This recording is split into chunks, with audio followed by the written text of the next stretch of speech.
Good evening, good evening, good evening all of you. तो current affair के जो नए लेक्चर्स हैं आज से हम शुरू कर रहे हैं। जैसा कि मैंने आपको बताया था, अब मई मंथ स्टार्ट हो गया है। मई मंथ के लिए जो प्लान है लेक्चर्स के, एक तो करंट अफेयर के लेक्चर्स होंगे। करंट अफेयर के मैं आपको बता दूं, कई सारे नए बच्चे भी जो आरोहण पे ज्वाइन किए हैं, आपके फोल्डर में 25 सितंबर 2024 GK current affair and economy के नाम से है। ये करंट अफेयर इकोनॉमी जीके जो पढ़ाया था अभी 25 सितंबर 2024 नया जो पढ़ाया था मैंने आरोहण पे, पहली बार पढ़ाया जो लास्ट ईयर, और उसके बाद अभी हाल ही में 25 सितंबर 2024 को बैच कराया था। इसमें नोट्स वगैरह देखोगे आप, पुरानी कॉपी भी है, नई कॉपी भी अवेलेबल है। तो 25 सितंबर 2024 वाला बैच है। बार बार डाउट पूछते रहते हैं आप करंट अफेयर को लेकर, ये लेटेस्ट बैच था 25 सितंबर 2024 वाला। अब इसमें लेक्चर आपको ज्यादा क्यों दिख रहे हैं? एक तो इसमें स्टैटिक जीके पूरा है, नेशनल सिंबल्स के बारे में, यूनेस्को के बारे में, ऑर्गेनाइजेशन के बारे में, डिफेंस के बारे में, इकोनॉमी के लेक्चर्स हैं, फिर करंट अफेयर भी है। करंट अफेयर लगभग 1.5 साल का तकरीबन एग्जाम में पूछा जाता है। जैसे मान लीजिए बीपीएससी है या इंजीनियरिंग सर्विसेज है, जून में जो पेपर हैं, मिड जून अगर मान के चले, जैसे 8 जून को ईएस है और 20 के बाद अभी बीपीएससी की डेट है, हो सकता है डिले हो, तो लास्ट का 1 महीना ऑफलाइन पेपर जो होते हैं, लास्ट का 1 से 1.5 महीना नहीं पढ़ना होता। मतलब अगर मैं ईएससी और बीपीएससी को ध्यान में रख के अभी जो अपकमिंग एग्जाम है उनको लेकर बोलूं, तो आप मान के चलिए 10 मई तक का डाटा। अभी जो अगले महीने जून में जो पेपर होने हैं उनके लिए 10 मई 2025 तक का आना है। ओके। और जीके करंट अफेयर इकोनॉमी इस कोर्स के अंदर जो लेटेस्ट मैंने कराया था, इसमें हम पिछले महीने जब मैंने अपडेशन कराया था तो 20 मार्च तक का करा चुके हैं। 20 मार्च 2025 तक का ऑलरेडी डन है। इसके लेक्चर, पीडीएफ सब कुछ कंप्लीट है। पुराने बच्चों को ऑलरेडी पता है, नए बच्चे भी ध्यान रखें। 20 मार्च 2025 तक का ऑलरेडी करा दिया है करंट अफेयर। अब जो मैं आपको पीडीएफ दे रहा हूं, जैसे आज का लेक्चर है उसकी पीडीएफ आपके सब्जेक्ट के अंदर बिल्कुल लास्ट पीडीएफ, जो सब्जेक्ट फोल्डर ओपन करोगे सबसे अंतिम में पीडीएफ आज का लेक्चर आपको मिल जाएगा। तो अब जो मैं शुरू कर रहा हूं आज से, वो मार्च, अप्रैल, मई इस नाम से शुरू कर रहा हूं। जो पीडीएफ का टाइटल भी होगा, लेक्चर का टाइटल भी होगा, ये रहेगा करंट अफेयर सीरीज। नहीं तो कंफ्यूजन रहेगा, मार्च तक का पढ़ाया, उससे पहले फरवरी, दिसंबर, तो कंफ्यूजन ना रहे। अब जो मैं क्लासेस आज से शुरू कर रहा हूं, 2 मई से जो हम क्लास शुरू कर रहे हैं, उस सीरीज का 3-4 लेक्चर जितने होंगे, तो 20 मार्च के बाद से लेके 10 मई तक का डाटा कवर करने में जितनी क्लास होंगी, उसका टाइटल यही रहेगा, करंट अफेयर मार्च अप्रैल मई सीरीज। आज की क्लास होगी पार्ट 1। तो कोई कंफ्यूजन ना रखें, पीडीएफ लेक्चर इसी नाम से चलता चलेगा। 3-4 क्लास जितनी हमें जरूरत पड़ेगी 20 मार्च के बाद का अपडेशन करने के लिए। क्लियर है? आज वाली पीडीएफ जो हम क्लास शुरू करने जा रहे हैं, आपके फोल्डर में लास्ट पीडीएफ होगी, बिल्कुल अंतिम में, सीक्वेंस में है सब। आगे बढ़े तो पूरा फोल्डर नीचे तक स्क्रॉल करेंगे, लेक्चर, पीडीएफ सब कुछ मिल जाएगा जितना अभी तक हम करा चुके हैं। क्योंकि करंट अफेयर ऐसा नहीं कि आप एक दिन में कवर कर लोगे, टाइम टेकिंग है। अभी तक का 20 मार्च तक का हुआ है, अब आगे का डाटा। और आरोहण के जो भी बैच कोर्स हैं, करंट अफेयर एक्सेस सबको रहता है। आरोहण के नए पुराने जितने बैचेस हैं, करंट अफेयर सबको एक्सेस रहता है, क्योंकि जो ऑलरेडी इनरोल्ड हैं, करंट अफेयर अपडेशन मिलता रहे तो और एग्जाम में उनको हेल्प हो जाएगी। दोबारा उनको इस चीज के लिए पैसा खर्च नहीं करना पड़ेगा। जो आरोहण पे किसी बैच में इनरोल्ड है, करंट अफेयर अपडेशन उनको टाइम टाइम पे मिलता रहता है। ठीक है। अब मई तक का डाटा कर लेंगे। अब कोई परेशान ना हो, कोई कहेगा आरपीएससी सितंबर में है सर, तब क्या होगा? आप बिल्कुल चिंता नहीं करें, जो भी आरोहण का बैच है, टाइम टाइम पे करंट अफेयर जब भी अपडेट होता है, हर बैच को एक्सेस रहता है उसका। तो सितंबर में आरपीएससी है तो वहां अगस्त तक नहीं पढ़ना, जुलाई तक का डाटा पढ़ना है, तो वो अपडेशन में टाइम टाइम पे कराता चलूंगा। अभी फिलहाल जून के जो पेपर हैं उनका अपडेशन मई तक का हमें कवर करना है, 10 से 15 मई तक का। 10 मई फिलहाल मैं टारगेट करके चल रहा हूं। ठीक है।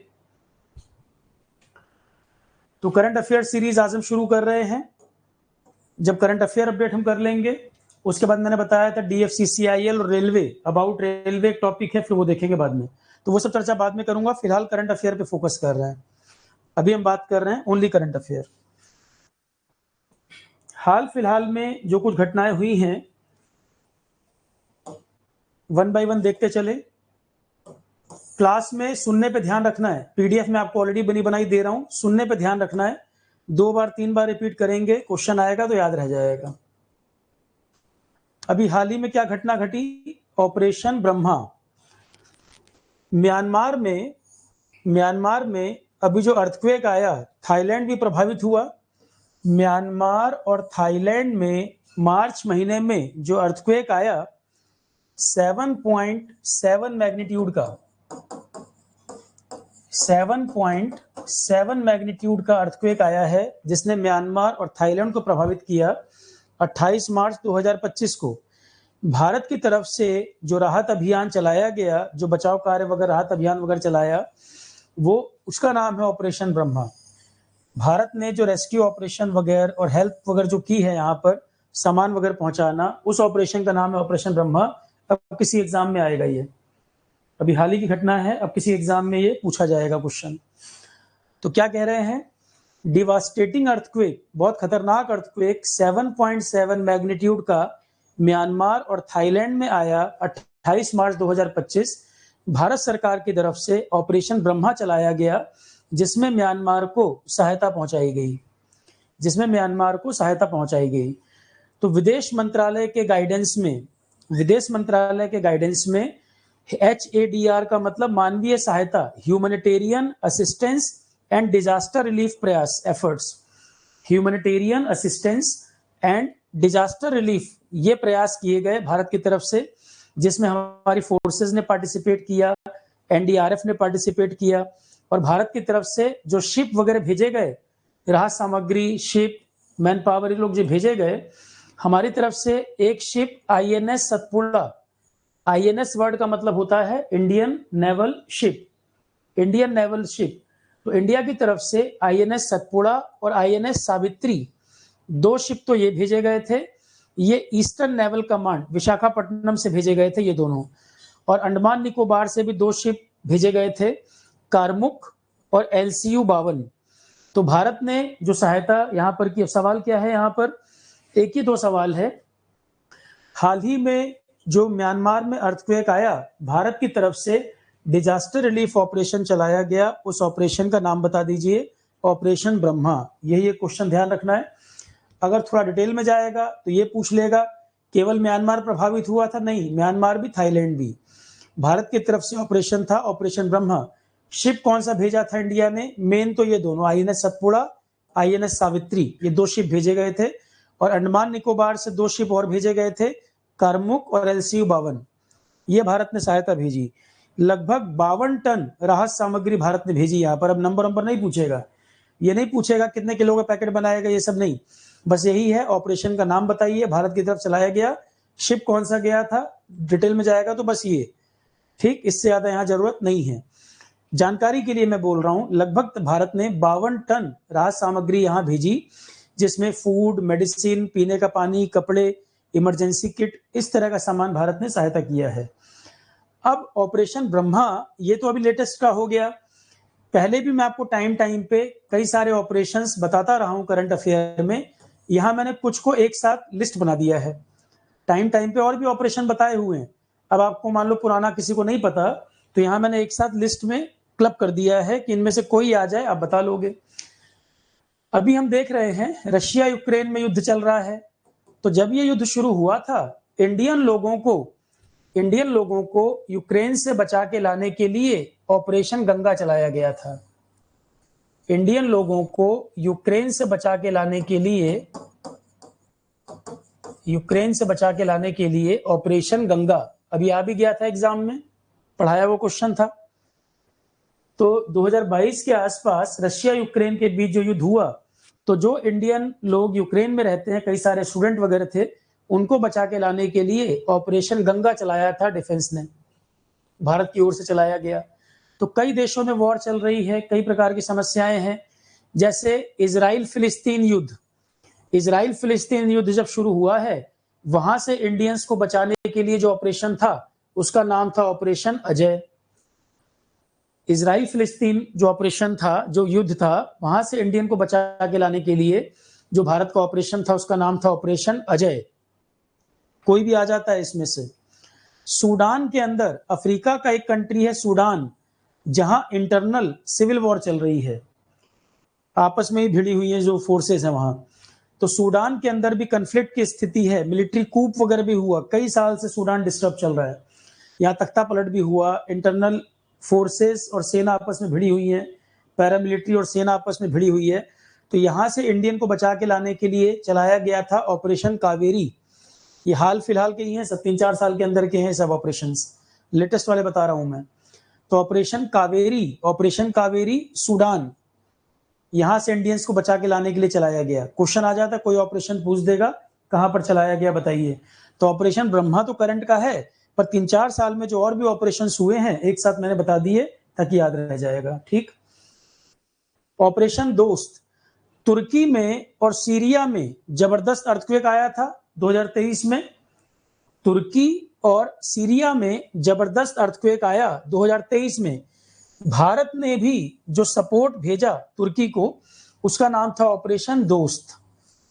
ऑपरेशन दोस्त, भारत की तरफ से तुर्की को सहायता भेजी गई, ये ऑपरेशन है ऑपरेशन दोस्त, जिसमें सर्च एंड रेस्क्यू प्रोग्राम भी था। मलबे में लोग दब गए, मिल नहीं रहे, गायब हो गए, इस तरह का राहत अभियान भी भारत ने, सामग्री तो भेजी, सर्च एंड रेस्क्यू ऑपरेशन भी भारत ने सीरिया तुर्की दोनों जगह, ये अर्थक्वेक में तुर्की बेसिकली, सीरिया में तो ऑलरेडी युद्ध चल रहा है, तो तुर्की को जो राहत भारत ने भेजी ऑपरेशन दोस्त। सीरिया और तुर्की दोनों जगह अर्थक्वेक आया, सीरिया तुर्की दोनों जगह अर्थक्वेक आया 2023 में। भारत ने तुर्की को सहायता जो भेजी थी, उस ऑपरेशन का नाम था ऑपरेशन दोस्त। तुर्की का वैसे नाम हो चुका है तुर्कीये, तुर्की का नाम अभी है तुर्कीये, ये इसका नया नाम है तुर्कीये। अभी न्यूज में भी है कई कारणों से। प्रेसिडेंट कौन है यहाँ के, इसके प्रेसिडेंट कौन है? प्रेसिडेंट है तैयब एर्दोगन, न्यूज में है इसलिए क्वेश्चन बनता है। राष्ट्रपति हैं यहाँ के तैयब एर्दोगन, ये प्रेसिडेंट हैं तैयब एर्दोगन। तुर्की अभी देखा जा रहा है, न्यूज में क्या सुन रहे हैं कि पाकिस्तान को सपोर्ट करता है, ये तो पहले से भी करता है रिलीजन बेसिस पे। और तुर्की जो है अभी क्या, तुर्की के राष्ट्रपति कह रहे नहीं ये गलत न्यूज चलाई गई है। दो तरह खबरें चल रही हैं, एक चल रहा है कि 6 एयरक्राफ्ट सामान तुर्की ने भेजा है पाकिस्तान को। तुर्की के राष्ट्रपति कह रहे नहीं हमारा तो प्लेन गया था वहां फ्यूल भराने के लिए उतरा था, हमने ऐसा नहीं भेजा। जबकि तुर्की रिलीजियस बेसिस पे सपोर्ट करता रहा है कंट्रीज को, ठीक है, इजराइल के अगेंस्ट भी रहा है, तो रिलीजन बेसिस पे सपोर्ट करता है। अभी प्रॉब्लम ये है, तुर्की देखो एक अलग ग्रुप बनता जा रहा है दुनिया में। तुर्की, चाइना, रशिया, ईरान, कुछ कंट्री ऐसे हैं आपस में नहीं भी बनती पर तो भी इस ग्रुप में जुड़ते जा रहे हैं। नॉर्थ कोरिया ने देखो रशिया के सपोर्ट में सेना भेजी, रशिया यूक्रेन वॉर में नॉर्थ कोरिया जो है उसने रशिया के सपोर्ट में अपने सोल्जर भेजे, ठीक है। चाइना, तुर्की पाकिस्तान को सपोर्ट कर रहे हैं अभी जो कन्फ्लिक्ट की स्थिति है। इजराइल के मुद्दे पर भी आप देख रहे हो एंटी पार्टी, जहां पर जैसे ईरान है, इजराइल ईरान एंटी हैं, ईरान के सपोर्ट में चाइना तुर्की दोनों आ रहे हैं। तो वर्ल्ड ऑर्डर जो है बदलता जा रहा है, बहुत तेजी से चेंज हो रहा है। इसी कड़ी में एक और जुड़ता जा रहा है बांग्लादेश। बांग्लादेश में अभी हाल ही में तख्ता पलट हुआ, शेख हसीना को देश छोड़ के भागना पड़ गया। मोहम्मद यूनुस वहां अभी सरकार चला रहे, मोहम्मद यूनुस जो हैं ये सरकार चला रहे हैं। चाइना गए, इंडिया में नॉर्थ ईस्ट को लेकर स्टेटमेंट दे आए, इंडिया के खिलाफ उल्टा पुल्टा स्टेटमेंट दे रहे हैं।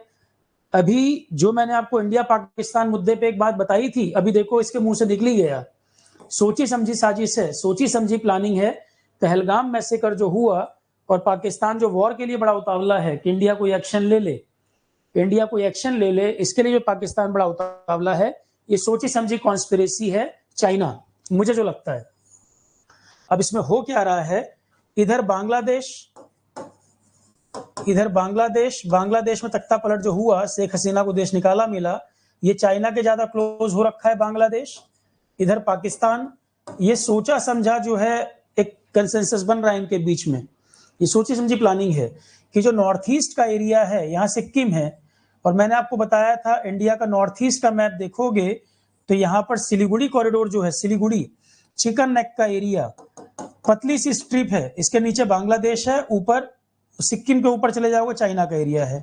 तो चिकन नेक का जो एरिया है, इंडिया का मैप आप देखोगे, चिकन नेक का जो एरिया है, ये सिक्किम जो सिलीगुड़ी कॉरिडोर, तो यहाँ चिकन नेक का जो एरिया है, अगर ये चिकन नेक कट ऑफ हो गया तो पूरा नॉर्थ ईस्ट भारत से अलग हो जाएगा, और नीचे बांग्लादेश है, ऊपर चीन है। तो चिकन नेक एक पतला सा एरिया है, पतली सी स्ट्रिप है भारत के कंट्रोल में। नॉर्थ ईस्ट में एंटर करने के लिए यही हमारा गेटवे है, नॉर्थ ईस्ट में आपको जाना है, यही हमारा गेटवे है। और यही कॉन्स्पिरेसी मैंने आपको बताई थी, यही खिचड़ी पकड़ी है कि इंडिया पाकिस्तान भिड़ जाए, यहां से बांग्लादेश चाइना की मदद से अपना रंग दिखाए, और ये चिकन नेक वाले एरिया को टारगेट करने की कोशिश करें, जिससे नॉर्थ ईस्ट में दिक्कत आए इंडिया को। इंडिया लगातार नॉर्थ ईस्ट के एरिया में डेवलपमेंट, कनेक्टिविटी सब इंप्रूव करता चल रहा है, इंडिया लगातार इंप्रूव करता चल रहा है। और इंडिया बांग्लादेश टसल की स्थिति भी है, क्योंकि उल्टे पुल्टे स्टेटमेंट इंडिया का अगेंस्ट में देता जा रहा है ये, तो प्रॉपर प्लानिंग का हिस्सा है इनका। ठीक, तो तुर्की लगातार इस बात को लेकर भी न्यूज में चल रहा है कि ये पाकिस्तान को सपोर्ट करता है। अब दिमाग में आएगा सर तुर्की कौन सा बड़ा पावरफुल कंट्री है?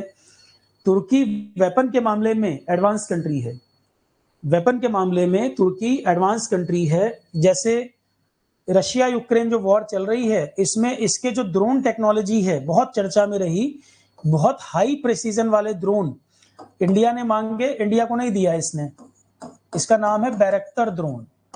ड्रोन टेक्नोलॉजी तुर्की की इस समय बहुत न्यूज में है दुनिया में। कुछ कुछ वेपन इसके ऐसे हैं दुनिया में जिसका लोहा माना जा रहा है, जैसे कि इसके बैरक्टर ड्रोन, ये टेक्नोलॉजी बड़ी अच्छी मानी जा रही है कि बहुत कम ऊंचाई पे उड़ता है, रडार वगैरह में पकड़ में नहीं आए, और एक्यूरेसी बहुत अच्छी है। रशिया यूक्रेन वॉर में काफी चर्चा में रहा बैरक्टर ड्रोन, तुर्की का ही है ये। ड्रोन टेक्नोलॉजी इंडिया के पास भी है, इंडिया के पास भी कई ड्रोन इंडिया ने लिए भी हैं, बनाए भी हैं, पर तुर्की के भी कई वेपन, ये जैसे कि एग्जांपल के लिए बैरक्टर ड्रोन, सवाल पूछ लेगा बैरक्टर ड्रोन कहाँ का है, तुर्की का, और तुर्की का नया नाम तुर्कीये है, उसका नाम बदल के तुर्कीये हो चुका है अभी, राष्ट्रपति तैयब अर्दोगन चर्चा में है। ठीक, जो लोग कह रहे हैं साथ साथ लिखने की बात, पीडीएफ निकाल के जो एक्स्ट्रा पॉइंट बोल रहा हूं उसको नोट कर सकते हो कॉपी में। और जो बिल्कुल नए स्टूडेंट हैं, जब जीके के पुराने लेक्चर्स कंप्लीट करते चलोगे, पुरानी कहानियां बैकग्राउंड जब सुने रहोगे, तब करंट अपडेशन आसान लगेगा। जो बैकग्राउंड कहानियां हैं इंडिया पाकिस्तान चाइना, जो जितने सारे लेक्चर जीके के डाले हुए फोल्डर में, जब पुराने लेक्चर्स कंप्लीट करोगे तो करंट आपको आसान लगेगा। ठीक, करंट में फिर हमें बस दो दो लाइनें पढ़नी रहती है, अपडेशन क्या आया, बैकग्राउंड तो नहीं बदलता। तो पुराने लेक्चर कंप्लीट करते चलेंगे सीक्वेंस में, सारी चीजें अपने आप कनेक्ट होती चलेंगी। ऑपरेशन सद्भावना लद्दाख में इंफ्रास्ट्रक्चर डेवलपमेंट के लिए, एजुकेशन के लिए, कि वहां के लोग डेवलपमेंट हो सके, मेन स्ट्रीम में जुड़ जाएं, जो विकास होना चाहिए लोग मेन स्ट्रीम से जुड़ जाएं, रिमोट एरियाज वगैरह का डेवलपमेंट हो सके, आर्मी चला रही है ऑपरेशन सद्भावना। तो ऑपरेशन सद्भावना भारत किसी देश में कोई रेस्क्यू ऑपरेशन चला रहा है, नहीं, ऐसा नहीं है। ऑपरेशन सद्भावना कहां पर चलाया जा रहा है? लद्दाख में, लद्दाख में, जिसमें शिक्षा, इंफ्रास्ट्रक्चर डेवलपमेंट, रिमोट एरियाज वगैरह की कनेक्टिविटी, ये सब बेहतर किया जाए, इसको ध्यान में रखकर। तो सवाल है ऑपरेशन सद्भावना किस बारे में है? इंडियन आर्मी का वेलफेयर ओरिएंटेड ऑपरेशन है, वेलफेयर ओरिएंटेड ऑपरेशन है। कहां पर? लद्दाख में। किस तरह का वेलफेयर? कुछ एजुकेशन टूर्स वगैरह, स्कूल डेवलपमेंट प्रोजेक्ट, इंफ्रास्ट्रक्चर, ये सब काम किए जाएं, लद्दाख का डेवलपमेंट किया जाए। चाइना बॉर्डर है, हमें जरूरी है वहां डेवलपमेंट करना अपने लोगों का, कि चाइना अपनी कॉन्स्पिरेसी ना ला पाए वहां। ठीक, तो ऑपरेशन सद्भावना का भी पूछा जाएगा। आर्मी का ऑपरेशन है लद्दाख एरिया के डेवलपमेंट के लिए। डेवलपमेंट कैसा? इंफ्रास्ट्रक्चर भी, एजुकेशन भी। Next is operation Sanjeevani. Covid के समय में इंडियन एयरफोर्स के द्वारा सहायता भेजी गई थी मालदीव्स को, मेडिकल फैसिलिटी वगैरह सहायता भेजी गई थी मालदीव को। तो C-130 एयरक्राफ्ट, ये बहुत ज्यादा वजन कैरी करने के लिए होते हैं। C-130 ट्रांसपोर्ट एयरक्राफ्ट, ये कार्गो के लिए बहुत ज्यादा सामान वामान ले जाना, उसके लिए जरूरत पड़ती है। तो इंडियन एयरफोर्स का C-130J हरक्यूलिस ट्रांसपोर्ट एयरक्राफ्ट से मेडिकल सहायता भेजी गई थी मालदीव्स को कोविड के समय में। वो था ऑपरेशन संजीवनी। तो संजीवनी और सद्भावना में कंफ्यूज नहीं होना है। संजीवनी और सद्भावना में कंफ्यूज नहीं होना। ठीक, अब अगले पॉइंट पर आते हैं। ये हो गया ऑपरेशन ब्रह्मा और हाल फिलहाल के ऑपरेशन चलाए गए उसके बारे में। नेक्स्ट, इंडिया और अफ्रीकन कंट्रीज, इंडिया और कई अफ्रीकन कंट्रीज ने मिलकर अभी मैरीटाइम अभ्यास किया है। मैरीटाइम अभ्यास किया, इसको नाम दिया है एकीमी, एकीमी 2025। अब इसमें क्वेश्चन क्या बनता है? क्वेश्चन बनता है अभी हाल ही में एकीमे नाम से जो डिफेंस एक्सरसाइज हुआ है, इसका फुल फॉर्म, पहले तो एकीमी है क्या, एकीमी का फुल फॉर्म ही याद रह जाए तो भी क्वेश्चन बन गया। Africa India, Africa India. देखो आप एक बात बताओ, चाइना आपको घेरने की कोशिश कर रहा है। प्रॉब्लम क्या कर रहा है चाइना? आपके बगल बगल में जो कंट्रीज हैं, ये इंडिया और इसके बगल बगल में जो कंट्रीज हैं, पाकिस्तान तो चाइना के साथ है ही, इधर आपका नेपाल, इधर नीचे बांग्लादेश, इधर श्रीलंका, इधर मालदीव्स, कई सारी कंट्रीज को अपने साथ मिलाता चला जा रहा है। इंडिया क्या कर रहा है? पाकिस्तान के बगल में ईरान है, तो ईरान के साथ खुल के तो इंडिया इस समय सामने आ नहीं सकता, क्योंकि अमेरिका ईरान एंटी है, अमेरिका ईरान एंटी है, तो ईरान के साथ अच्छे संबंध इंडिया के रहे हैं, पर खुल के नहीं इंडिया शो कर सकता। उसके बाद इसके पाकिस्तान के ऊपर है अफगानिस्तान। हालांकि अफगानिस्तान में कुछ समय पहले पुरानी सरकार को उखाड़ फेंका और तालिबान ने कब्जा कर लिया। अफगानिस्तान में तालिबान का कब्जा है, तो अब इंडिया ने क्या किया? पाकिस्तान अफगानिस्तान के अच्छे रिलेशन नहीं है, दुश्मन का दुश्मन दोस्त वाली नीति हर कोई यही फॉलो कर रहा है, चाणक्य नीति। तो इंडिया जो है अफगानिस्तान का सपोर्ट, अभी अफगानिस्तान से बातचीत हुई है कि तालिबान और जो यहाँ पे रूल कर रहा है तालिबान और ये पाकिस्तान, ये एंटी है। तो जैसे यहाँ पे ये बांग्लादेश को और पाकिस्तान, ये जो 3 फ्रंट वॉर में इंडिया को उलझाना चाह रहे हैं, तो इंडिया भी तो कोशिश करेगा कहां कहां से हम क्या कर सकते हैं। और तो इंडिया यहाँ पर अफगानिस्तान, पाकिस्तान के अंदर ही बलूचिस्तान का एरिया, सिंध का एरिया, हम भी जहां जहां पे प्रेशर डाल सकते हैं पाकिस्तान के ऊपर, हम भी वो कर रहे हैं। ठीक है, इसको उलझा रहे हैं यहाँ पर। तो यही कूटनीति चल रही है, डिप्लोमेसी चल रही है। तो अफगानिस्तान इधर। अब इसके आगे बढ़ जाओगे तो आ जाता है अफ्रीका, इसके आगे आ जाओगे अफ्रीका, और ऊपर ये बीच में आपका मिडल ईस्ट का एरिया आ जाएगा, मिडल ईस्ट एशिया वगैरह आ जाएगा। अफगानिस्तान के इधर चले जाओगे मिडल ईस्ट एशिया।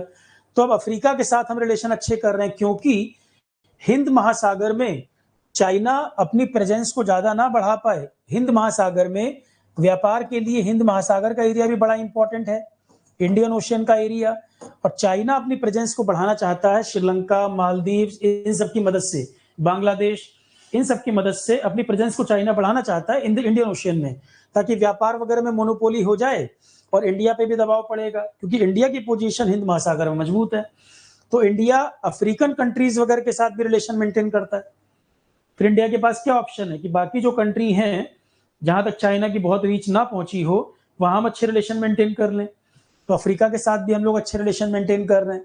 ये नेहरू की पॉलिसी का पार्ट भी है। नेहरू के टाइम पे भी अफ्रीका, एशिया, ये सब एक ग्रुप तैयार किया जाए जो अमेरिका या यूएसएसआर के ट्रैप में ना फंसे। मतलब जो 2 पोल बने हुए थे दुनिया में, अमेरिका, यूएसएसआर, उन दोनों पोल के बीच में ना फंसे, एक दुनिया ऐसी बने जो न्यूट्रल रहे। तो अफ्रीकन और एशियन कंट्रीज को लेकर नेहरू आगे बढ़ना चाहते थे न्यूट्रल पॉलिसी के तहत, कि हम अमेरिका या यूएसआर के चक्कर में ना फंसे, न्यूट्रल स्टैंड रखें। तो कहीं ना कहीं उस नीति से मैच कर रही है बात। देखो, नेहरू विदेश पॉलिसी के लिए माने जाते हैं, अच्छा माना जाता है, कुछ गलतियां रही पर विदेश नीति अच्छी मानी जाती है, दुनिया वर्ल्ड लेवल पे अच्छी मानी जाती है, कई जगह पढ़ाया जाता है। तो अफ्रीका इंडिया की मैरीटाइम एंगेजमेंट, एकीमी जो अभ्यास हुआ है, ये मैरीटाइम सिक्योरिटी के लिए, मैरीटाइम सुरक्षा के लिए, मतलब हिंद महासागर का क्षेत्र जो है इसकी सुरक्षा संबंधित, कि यहाँ से व्यापार होता है तो लुटेरे कई बार शिप पे अटैक कर देते हैं, कहीं कोई कंट्री किसी का शिप पकड़ ले रहा है, तो यहाँ पर सुरक्षा के लिए बेसिकली। तो व्हाट इज एकीमी? अब आपसे अगर सवाल पूछा जाए एकीमी क्या चीज है, अफ्रीका इंडिया की मैरीटाइम एंगेजमेंट, इसका फुल फॉर्म, एक क्वेश्चन हो गया इसका फुल फॉर्म। ये अभी हाल ही में कहां पर हुआ? तंजानिया में। इसका आयोजन अभी अप्रैल 2025 में ही तंजानिया में हुआ है। क्या है ये? इंडिया और अफ्रीकन कंट्रीज के बीच मैरीटाइम कोऑपरेशन, समुद्री सहयोग के लिए। मैरीटाइम कोऑपरेशन का मतलब क्या? समुद्री सहयोग। तो अफ्रीका इंडिया की मैरीटाइम एंगेजमेंट एकीमी 2025 अप्रैल 2025 में ही अभी हुआ है दार एस सलाम तंजानिया में। और ये किस चीज के लिए, उद्देश्य क्या था, अब ये क्वेश्चन आएगा। दो सवाल हो गए, एकीमी का फुल फॉर्म बता दो और है क्या। इंडिया और अफ्रीकन कंट्रीज के बीच में समुद्री सहयोग को बढ़ाने के लिए, बेसिकली हिंद महासागर का एरिया है ये। तो एकीमी में इंडिया की तरफ से जो शिप गया, आईएनएस चेन्नई ने भाग लिया और आईएनएस केसरी, आईएनएस चेन्नई और आईएनएस केसरी, ये जो शिप थे इन्होंने पार्टिसिपेट किया।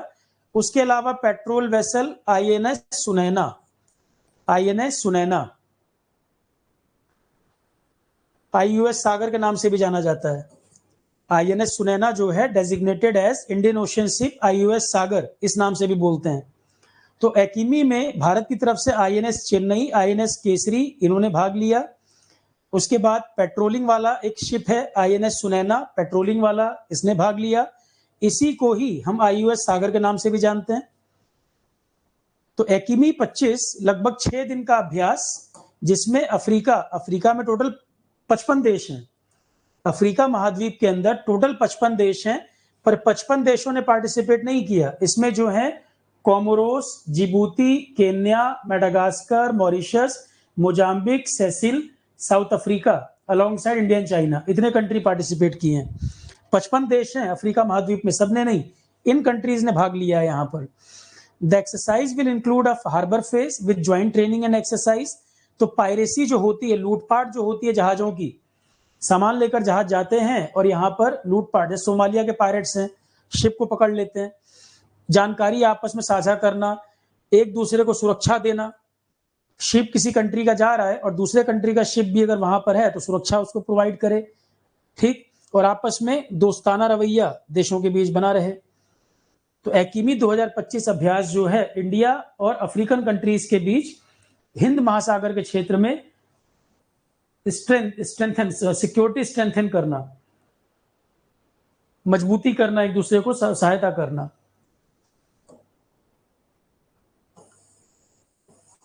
एबल प्राइज 2025 पहले भी बता चुका हूं मैं। नोबल प्राइज जो होता है, नोबल प्राइज में जो कैटेगरीज होती हैं, नोबल प्राइज पढ़ा रखा है मैंने और कहा हुआ है आपसे, लगातार 2 साल का डाटा, अवार्ड में 2 साल का डाटा पढ़ना होता है, कई बार पुराना क्वेश्चन पिक कर लेता है। तो नोबल प्राइज 1901 से 1901 से हर साल दिए जा रहे हैं। कुछ गैप ईयर रहे हैं वर्ल्ड वॉर वगैरह में, पर नोबल प्राइज जिन कैटेगरी में दिया जाता है, एक बार याद करो, जो पुराने बच्चे हैं बताएं। फिजिक्स में देते हैं, केमिस्ट्री में दिया जाता है, मेडिसिन में दिया जाता है। मेडिसिन को ही हम फिजियोलॉजी कहते हैं। नोबल के ऊपर पूरा लेक्चर पड़ा हुआ है, कई बार बता चुका हूं मैं। ये 3 ये हो गए। उसके बाद दिया जाता है इकोनॉमिक्स में। इकोनॉमिक्स वाला 1968 में शुरू हुआ था, ये बाद में शुरू हुआ था।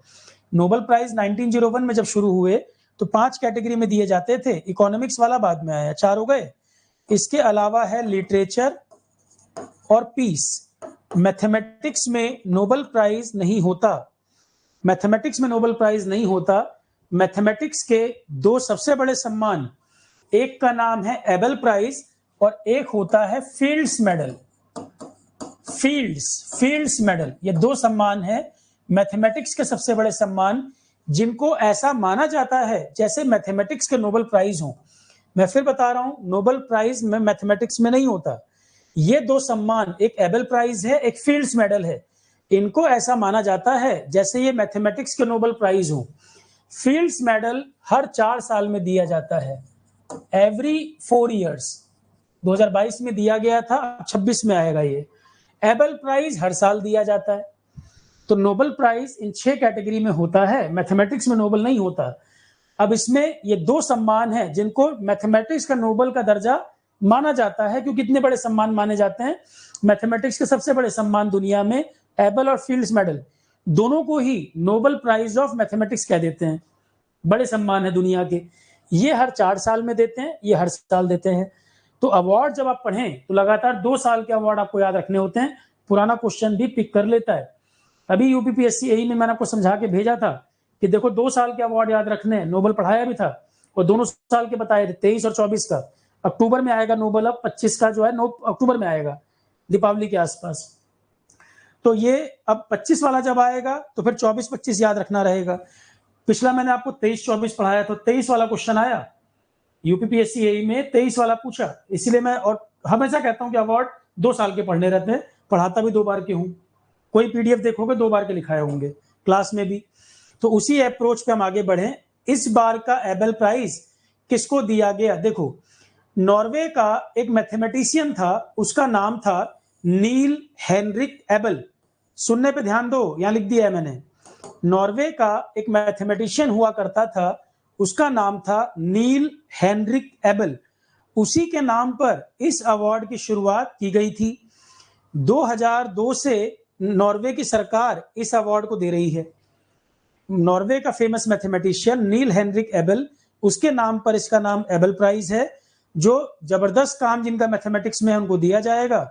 नॉर्वे की सरकार 2002 से इस अवार्ड को इन्होंने अनाउंस किया था 2002 में, और 2003 से फिर ये दे रहे हैं। इसके अंदर जो पैसा मिलता है वहां की करेंसी है क्रोन। 7.5 मिलियन क्रोन भी इसमें दिए जाते हैं, जो डॉलर में लगभग $7,20,000 बैठेगा। एबेल प्राइज, जो नोबेल प्राइज में भी पैसा मिलता है, नोबेल प्राइज में भी बताया था मैंने तकरीबन 11 करोड़ के आसपास मिलता है, और एबेल प्राइज में भी पैसा मिलता है। $7,20,000 लगभग यहाँ पे मिलते हैं डॉलर में, और वहां की करेंसी में मिलता है 7.5 मिलियन क्रोन। नॉर्वे की करेंसी क्रोन है, क्रोन। नॉर्वे, स्वीडन, इनकी करेंसी है क्रोन। ठीक है, तो $7,20,000 लगभग ये दिया जाता है इसमें। पॉइंट समझ आ रहा है? अब क्वेश्चन क्या बचता है कि लगातार 2 साल के किसको दिए गए हैं? लगातार 2 साल का किसको दिया गया है?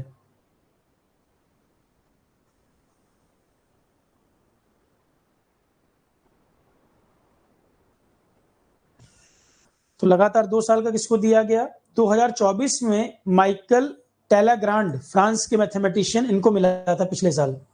24 वाला मिला था माइकल टेलेग्रांड, फ्रांस के, और इस बार वाला मिला है जापानीज मैथमेटिशियन को, मसाकी काशिवारा। तो अजीब अजीब नाम हो तो याद करने की जरूरत नहीं है, कोई एक वर्ड याद कर लो, मसाकी याद कर लो। तो जापानी मैथमेटिशियन मसाकी काशिवारा, इनको मिला इस बार का। और लास्ट टाइम का माइकल टेलेग्रांड। ईएस में भी क्वेश्चन आ चुका है एबेल प्राइज पर। इंजीनियरिंग सर्विसेज जो अगले महीने, उसमें एबेल प्राइज आ चुका है, पढ़ाया हुआ क्वेश्चन आया था। एक ही साल के पेपर में एबेल प्राइज भी पूछा था और नोबेल भी पूछा था। तो पुराने पेपर ईएस के सारे सॉल्व करा रखे हैं, आपके फोल्डर में पड़े हुए हैं। ईएस वाले जो स्टूडेंट हैं 17 से 24 तक के, उनमें बहुत सारे क्वेश्चन आपको दिखेंगे। ये भी क्वेश्चन नजर आ जाएंगे, एबेल प्राइज पर पूछा गया है।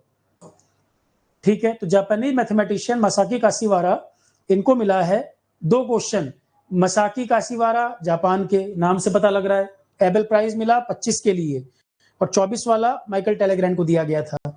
नॉर्वे ये अवार्ड देता है, वहां के मैथमेटिशियन नील हेनरिक एबेल के नाम पे है ये। ठीक, यहां तक किसी तरह कोई डाउट तो पूछ लीजिए भाई। अगला क्वेश्चन, मुंबई से दुबई। अब देखो, दुबई में इंडियन पॉपुलेशन इतनी होती जा रही है, काफी बिजनेस भी मिल रहा है, काफी बड़े बड़े लोग दुबई में शिफ्ट हो गए हैं, गोल्डन वीजा वीजा ले लिए हैं, रेजिडेंटशिप ले ली है वहां। और मुंबई से दुबई आना जाना बहुत है इंडिया से, काफी जो क्राउड पास भी पड़ता है, काफी मैन पावर इंडिया की वहां काम भी करती है। और मुंबई से दुबई, अब दुबई जो है ये पड़ता है यूएई में, यूनाइटेड अरब अमीरात में। यूनाइटेड अरब अमीरात में पड़ता है, ये कैपिटल नहीं है यहाँ का। जैसे इंडिया का मुंबई फाइनेंशियल सिटी है, वैसे ही दुबई है यूएई का। तो मुंबई से दुबई अंडर वाटर ट्रेन चलाई जाएगी, ये एक प्रपोजल है, अभी बना नहीं है, एक प्रपोजल है ये, कि एयरलाइन पे ही डिपेंडेंट है जाने के लिए। जाना तो एरोप्लेन पे ही जाएंगे, महंगा भी पड़ रहा है। तो एक प्रपोजल है, कुछ साल पहले ये प्रपोजल आया कि इंडिया से यूएई के बीच में अगर समुद्र में ट्रेन चला दी जाए, तो लोगों के आने जाने के लिए, सामान को ले जाने के लिए, क्रूड ऑयल को लाने के लिए बड़ा मदद हो जाएगी। तो यही, इसी को ध्यान में रख के यह है Mumbai Dubai under sea, under water train project. Mumbai से दुबई के लिए अंडर वाटर ट्रेन प्रोजेक्ट। तो प्रपोजल है, अभी बन नहीं गया है। A proposed under water rail link Dubai और मुंबई के बीच ट्रेवल टाइम को 2 घंटे पे ले आएगा। 2 घंटे में आप पहुंच जाएंगे। हाई स्पीड ट्रेन चलाई जाए, 600 किलोमीटर पर आवर और 1000 किलोमीटर पर आवर इतनी स्पीड, 600 किलोमीटर पर आवर और 1000 किलोमीटर पर आवर इतनी स्पीड पर ट्रेन चलाई जाएगी यहां पर, जिससे 2 घंटे में हम पहुंच सकें। सिग्निफिकेंटली इंप्रूविंग कनेक्टिविटी, 2 सिटी के बीच में कनेक्टिविटी को बेटर कर देंगे। तो एयर ट्रेवल जो है, हवाई जहाज ही रास्ता है आपके पास जाने के लिए, उसका एक अल्टरनेट बन जाएगा। ये एयर ट्रैफिक जो है थोड़ा कम भी होगा और एक अल्टरनेट तैयार हो जाएगा ट्रांसपोर्टेशन के लिए। तो जिससे हम गुड्स का ट्रांसपोर्टेशन, लोगों का आना जाना, क्रूड ऑयल, इंडिया यूएई के बीच में व्यापार भी बढ़ेगा, लोगों का आना जाना ही बढ़ेगा। और अगर इसको अप्रूवल मिल जाता है तो 2030 तक अनुमान है कि इसको बना पाएंगे। अगर इसको अप्रूवल मिल जाता है तो अंदाजा है कि 2030 तक इसको कंप्लीट कर पाएंगे। अभी न्यूज में था कुछ टाइम पहले।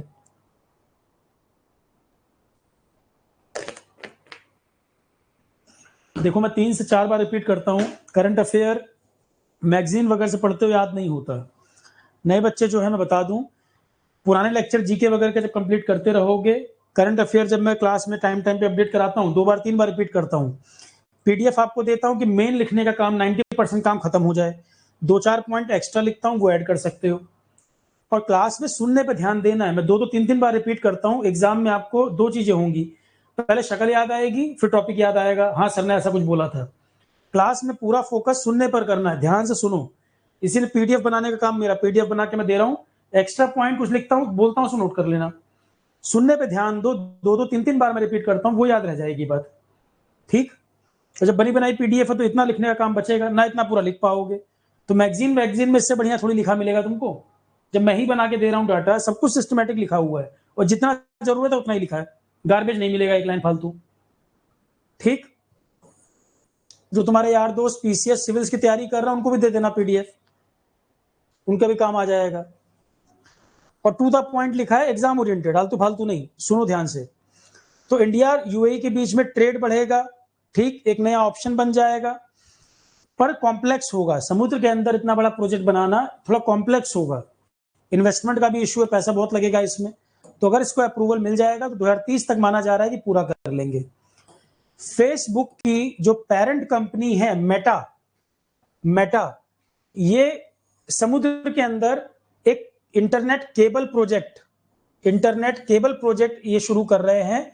उसका नाम है प्रोजेक्ट वाटरवर्थ।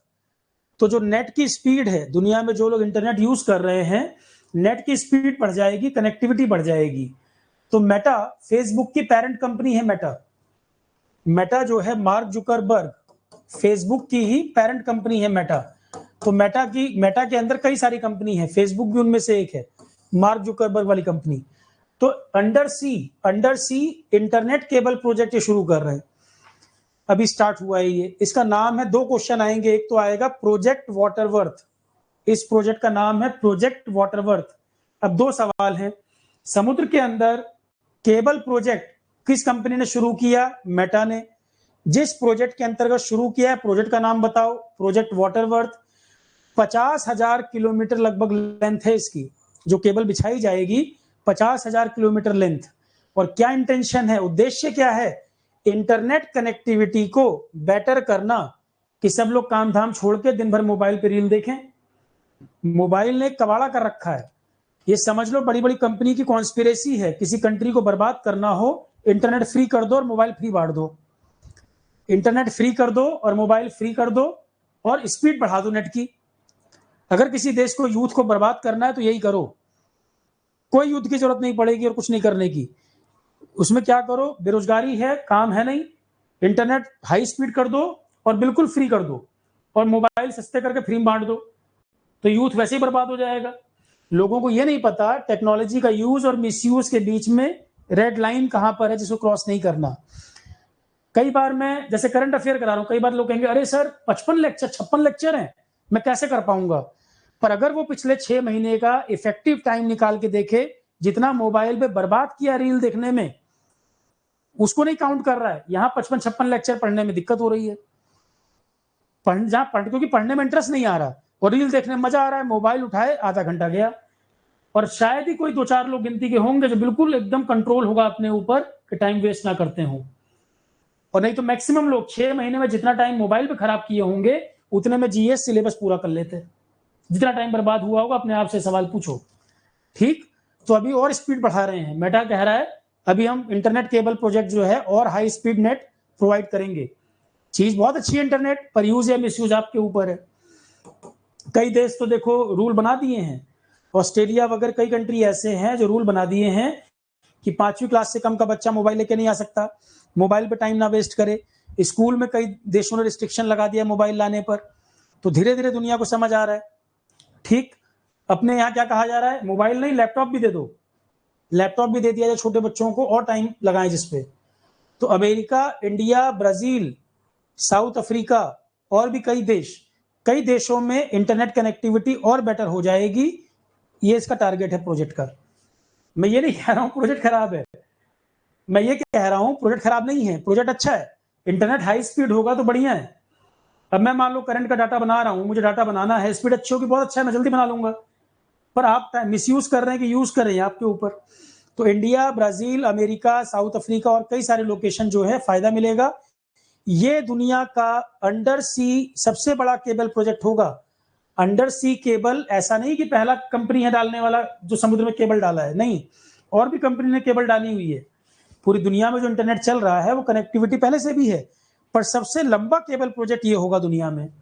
50,000 किलोमीटर जो लेंथ ये कवर करेगा, ये दुनिया का सबसे बड़ा अंडर सी केबल प्रोजेक्ट होगा मेटा का।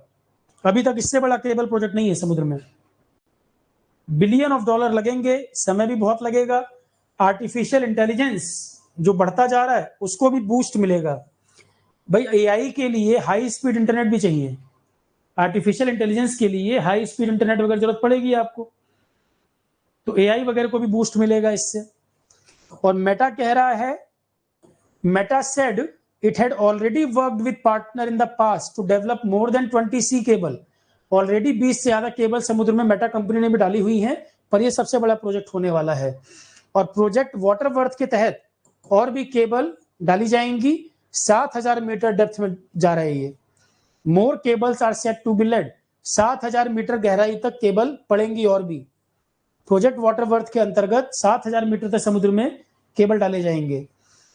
ठीक है, और यह भी देखा जाएगा कि डैमेज होने से बचाया जाए। कई बार युद्ध की स्थिति में या कोई सबमरीन चल रहा है या कोई बड़ी मछली है, तो यह भी ध्यान रखा जाएगा डैमेज होने से कैसे बचाना है। जो केबल आप डाल रहे हैं समुद्र के अंदर, उसको यह भी देखना है कोई बड़ा सबमरीन, कोई एनिमल, कोई डिजास्टर, तो वो ब्रेक ना हो, उस चीज को भी ध्यान रखा जाएगा, सेफ्टी को। तो ग्लोबल डिजिटल इंफ्रास्ट्रक्चर जो है प्रोजेक्ट वाटरवर्थ उसकी बैकबोन होगा। प्रोजेक्ट वाटरवर्थ उसकी बैकबोन है। 95% इंटरनेट ट्रैफिक को ये हैंडल कर रहा है, मदद कर रहा है। तो project Waterworth Meta company, under sea cable कई पड़ी हैं और भी डाली जाएंगी।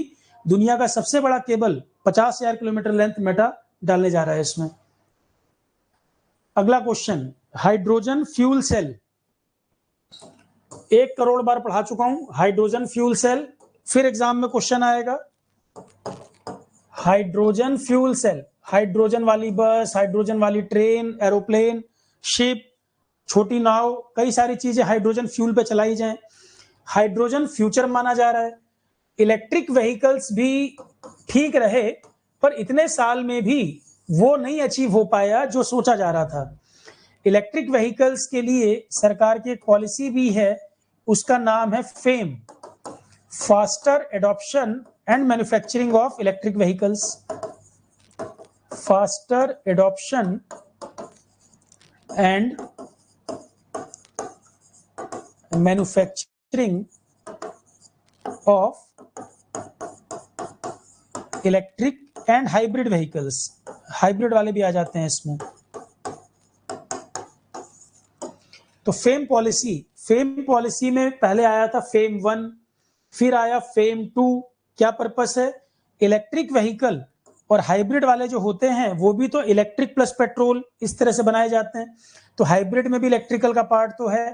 तो फेम पॉलिसी फेम 1, फेम 2 ये नीति मिनिस्ट्री ऑफ हैवी इंडस्ट्रीज ने बनाई, मिनिस्ट्री ऑफ हैवी इंडस्ट्रीज ने बनाई।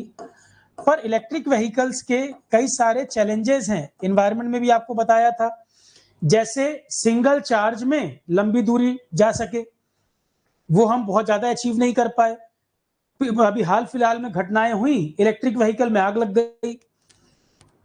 कंपनीज का सपोर्ट उतना बढ़िया नहीं मिल पा रहा, जैसे इंडिया जैसे कंट्री में इलेक्ट्रिक व्हीकल पे ट्रस्ट लोगों का नहीं बन पा रहा, महंगे पड़ते हैं। तो आपसे कोई पूछे कि भाई इलेक्ट्रिक व्हीकल भारत में सफल क्यों नहीं हो पा रहे हैं, या दुनिया में पेट्रोल डीजल व्हीकल को उतनी तेजी से रिप्लेस क्यों नहीं कर पाए जो माना गया था, तो क्या क्या चैलेंजेस हैं? एक तो चैलेंज है सिंगल बैटरी चार्ज में, ये तो लिख सकते हो ना, सिंगल बैटरी चार्ज में long distance travel, single battery charge में लॉन्ग डिस्टेंस ट्रेवल नहीं हो पाता। दूसरा हाई कॉस्ट, तीसरा चार्जिंग इंफ्रास्ट्रक्चर जितना होना चाहिए उतना नहीं है। भाई डीजल पेट्रोल आसानी से मिल जाएगा, इतने पंप हैं, चार्जिंग इंफ्रास्ट्रक्चर अभी हमारे पास प्रॉपर नहीं बना हुआ। तो इलेक्ट्रिक व्हीकल्स की कई समस्याएं हैं, आग लगने की घटनाएं, सेफ्टी का भी एक पॉइंट है इसमें, सेफ्टी भी पूरी तरह से इंश्योर नहीं हो पाई है। तो सेफ्टी है, सिंगल बैटरी चार्ज की समस्या, लंबी दूरी तय नहीं हो पा रही, कॉस्ट ज्यादा है, चार्जिंग इंफ्रास्ट्रक्चर की समस्या है। ये सब चीजें अभी पूरी हम कभी नहीं कर ही नहीं पाए, और 10 साल से कम तो नहीं हो गया, इलेक्ट्रिक व्हीकल भी आए हुए अच्छा खासा टाइम हो चुका है। तो अब देखा जा रहा है कि जो चीज इलेक्ट्रिक व्हीकल में तलाशी जा रही थी, अब लग रहा है कि हाइड्रोजन शायद उस काम को कर लेगा, शायद उस काम को हाइड्रोजन फ्यूल अचीव कर पाए। यहां पर लोग पॉसिबिलिटी देख रहे हैं, यहां पर बहुत ज्यादा उम्मीदें लग नहीं रही है कंट्रीज को, यहां पर तलाश रहे हैं पॉसिबिलिटी। एक तो यहां पर सबसे बड़ा फायदा क्या है, क्योंकि देखो इलेक्ट्रिक व्हीकल को चलाने के लिए चार्ज करना पड़ेगा, चार्ज करने के लिए बिजली चाहिए। बिजली आज भी भारत में 55% के तकरीबन बिजली थर्मल से ही बनाई जा रही है। सोलर पैनल, विंड, कई सारे अल्टरनेट हैं, पर अभी भी जिस स्टेज पे आप पहुंचे हो 55% बिजली लगभग अभी भी थर्मल से प्रोड्यूस करनी पड़ रही है। तो चार्जिंग भी करोगे बिजली से तो थर्मल ही अभी भी 55% सप्लाई तो वही कर रहा है। तो जो आप बार बार कह रहे हो net zero emission, carbon emission कम करें, ग्रीन हाउस गैस कम करें, वो यहां से फुलफिल भी नहीं हो पा रहा। हाइड्रोजन फ्यूल सेल में यहां पर जो एमिशन आता है, यहां पर आपको मिलता है वाटर, यहां पे CO2 वगैरह एमिशन नहीं आता, कोई हार्मफुल गैसेस नहीं आती, पॉल्यूशन नहीं आता। तो हाइड्रोजन अच्छा फ्यूल क्यों माना जा रहा है? क्योंकि यहाँ पे बाई प्रोडक्ट वाटर मिलेगा, आपको बाई प्रोडक्ट हीट और वाटर मिलेगा, ग्रीन हाउस गैस नहीं मिलेगी, पॉल्यूशन नहीं मिलेगा।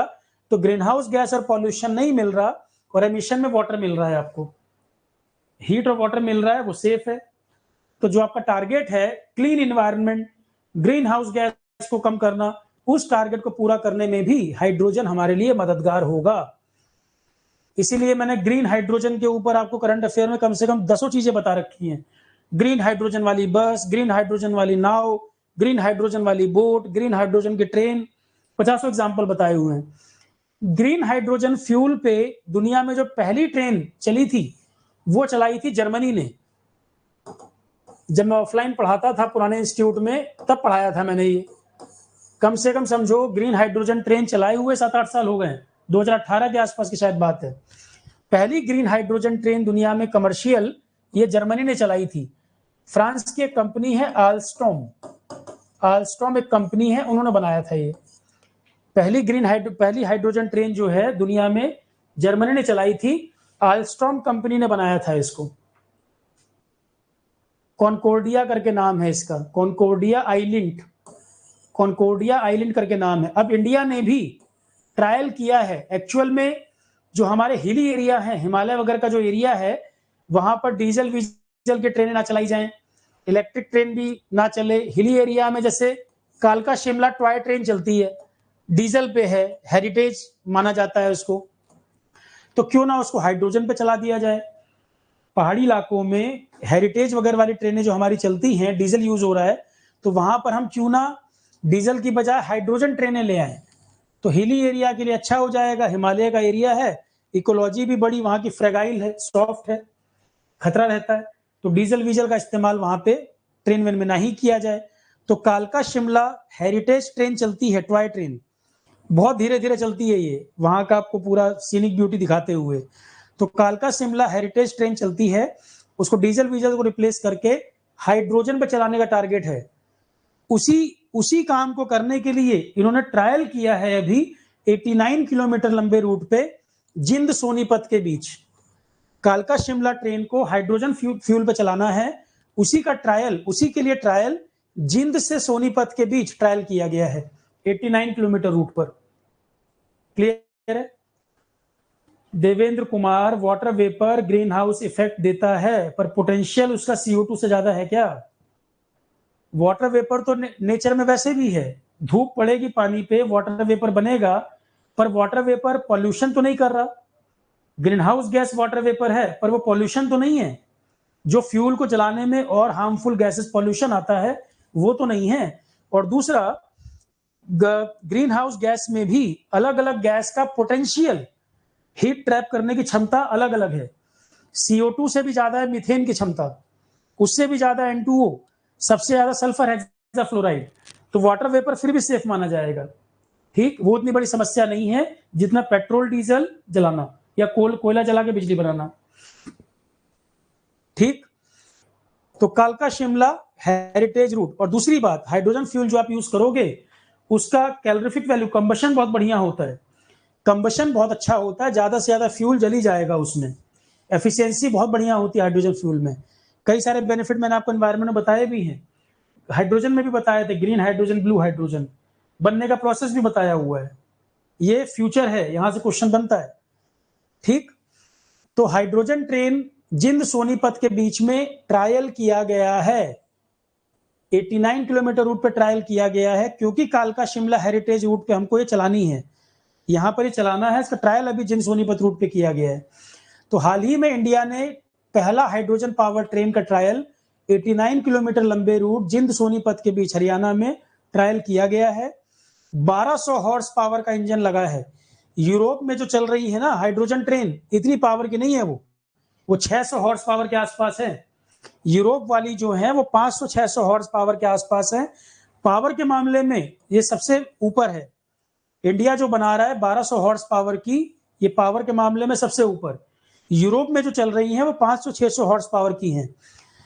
कौन मैन्युफैक्चर कर रहा है, बना कौन रहा है hydrogen power train? Integral coach factory Chennai.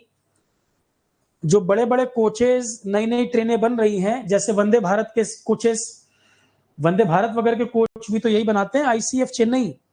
Modernise जो हो रहा है ना रेलवे, नए नए तरह के कोच जो बड़े सुंदर लग रहे हैं देखने में, मैक्सिमम आप देखोगे यही बनाता है, इंटीग्रल कोच फैक्ट्री चेन्नई। तो manufactured by integral coach factory Chennai, ये जो बनाया है इन्होंने बनाया है हाइड्रोजन पावर ट्रेन के लिए। और 1200 हॉर्स पावर का इंजन, जबकि यूरोप में जो चल रही है जर्मनी वगैरह में 500-600 हॉर्स पावर से ऊपर नहीं है। तो इंडिया एक रिकॉर्ड बनाने जा रहा है पावर के मामले में भी हाइड्रोजन पावर ट्रेन में। क्लियर है? तो अभी ट्रायल वगैरह शुरू कर दिए हैं, मिड 2025 तक माना जा रहा है कि डिप्लॉयमेंट कर लेंगे। टेक्निकल कुछ चीजें अभी स्पेसिफिकेशन वगैरह तय हो रहे हैं, थोड़े बहुत जो कमियां हैं दूर करके मिड 2025, अब तो खैर मई आ ही गया, कुछ ही टाइम में डिप्लॉयमेंट कर देंगे, कुछ ही टाइम में ऑपरेशनल कर देंगे, इस रूट पे चलाएंगे। और एनवायरमेंटल बेनिफिट भी इसके होंगे, क्योंकि आप इलेक्ट्रिक या डीजल ट्रेन वगैरह नहीं चला रहे हो, पॉल्यूशन वगैरह नहीं होगा। तो 1200 हॉर्स पावर क्षमता का ये सबसे ऊपर कैपेसिटी होगी अभी तक। यूरोप में 500-600 मेगावाट पे 500-600 हॉर्स पावर पे चलता है, और स्पीड रहेगी इसकी 110 किलोमीटर पर आवर।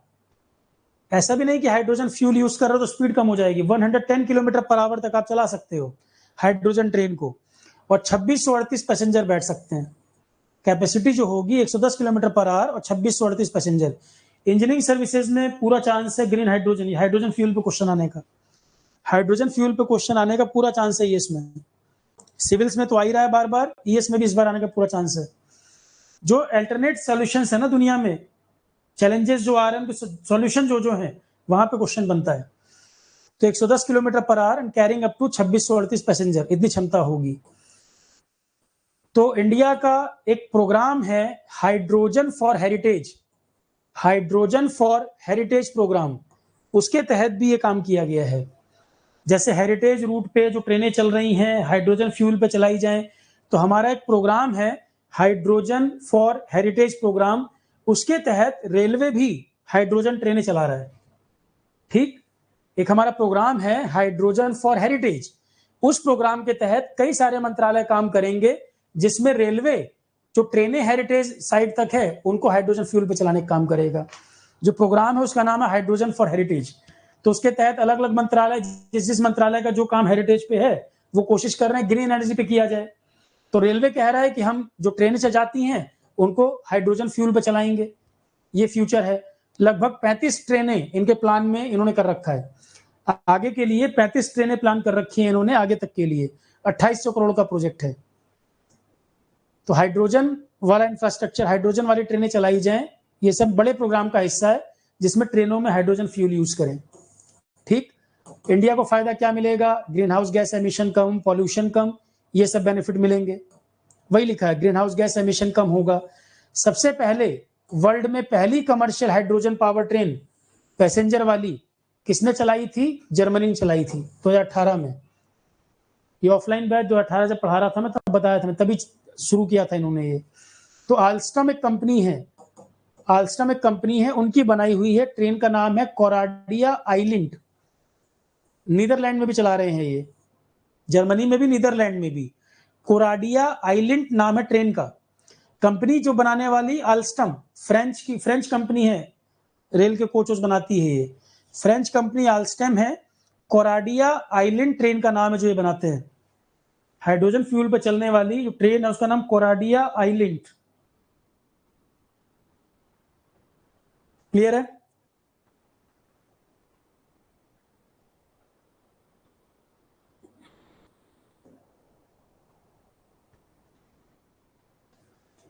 तो आल्स्टम जो है फ्रेंच कंपनी है, रेल मेकर है। कोराडिया आइलैंड नाम से बनाते हैं हाइड्रोजन पावर वाली ट्रेन। जर्मनी ऑलरेडी चला चुका है 2018 में ही, यहाँ लिख भी दिया है। कोराडिया आइलैंड दुनिया की पहली रीजनल पैसेंजर ट्रेन है, फ्यूल सेल पे चलती है। ये बेसिकली हाइड्रोजन फ्यूल, और इसमें एमिशन में वाटर मिलेगा, कोई प्रॉब्लम नहीं है इससे। पूनम गुप्ता कई बड़े बड़े इंटरनेशनल उससे जुड़ी रही हैं, वर्ल्ड बैंक, आईएमएफ, बड़े बड़े पदों पे रही हैं। आरबीआई के अंदर 4 डिप्टी गवर्नर होते हैं। एक डिप्टी गवर्नर जिनका कार्यकाल पूरा हो गया है, उनकी जगह नई डिप्टी गवर्नर बनी है Poonam Gupta. MD Patra, Michael Patra retire हो रहे हैं, उनकी जगह नई डिप्टी गवर्नर पूनम गुप्ता। तो गवर्नमेंट ने हाल ही में पूनम गुप्ता को अपॉइंट किया है आरबीआई में डिप्टी गवर्नर के तौर पर। आज तक टोटल 4 वुमेन हैं जो आरबीआई में डिप्टी गवर्नर रही, चौथी ये हैं। 4th वुमेन है जो आरबीआई डिप्टी गवर्नर चुनी गई हैं आज तक। तो गवर्नमेंट ने पूनम गुप्ता को अपॉइंट किया है डिप्टी गवर्नर के तौर पे आरबीआई में। डॉक्टर गुप्ता माइकल पात्रा की जगह पर आई हैं ये।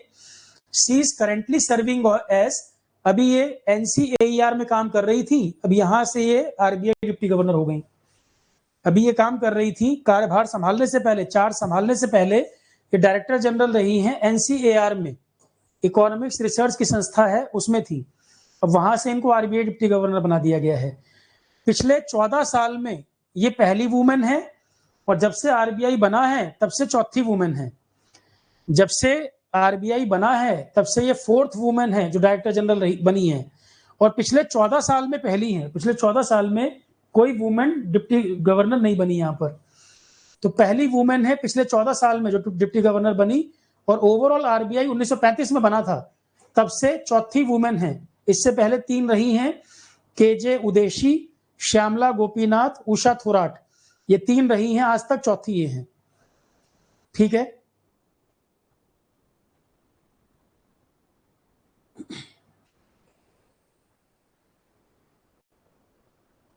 और जब से आरबीआई बना है क्या कोई गवर्नर रही है आरबीआई की? 90 साल हो गए लगभग आरबीआई को बने, no female governor. Deputy governor आज तक 4 रही हैं, चौथी पूनम गुप्ता। गवर्नर कोई वुमेन रही है कि नहीं आरबीआई में? No female governor. 90 साल का इतिहास हो गया आरबीआई को, 1935 में बना, तो 65 साल उधर और 25 साल इधर, 90 साल हो गए आरबीआई को बने हुए। कोई महिला गवर्नर नहीं बनी अभी तक। अभी इस समय गवर्नर कौन है? संजय मल्होत्रा बने हैं नए। शक्तिकांत दास पीएम के एडवाइजर बन गए, और यहाँ पर संजय मल्होत्रा आरबीआई के नए गवर्नर बन गए। महिला कभी कोई आरबीआई में गवर्नर रही नहीं। 90 साल का इतिहास है आरबीआई का, कोई महिला गवर्नर नहीं है। गवर्नर के अंडर में 4 डिप्टी गवर्नर होते हैं। क्या कोई महिला डिप्टी गवर्नर रही? टोटल 4 रही हैं आज तक। केजे उदेशी, श्यामला गोपीनाथ, उषा तोराट। चौथी हैं ये पूनम गुप्ता, चौथी हैं। ठीक है,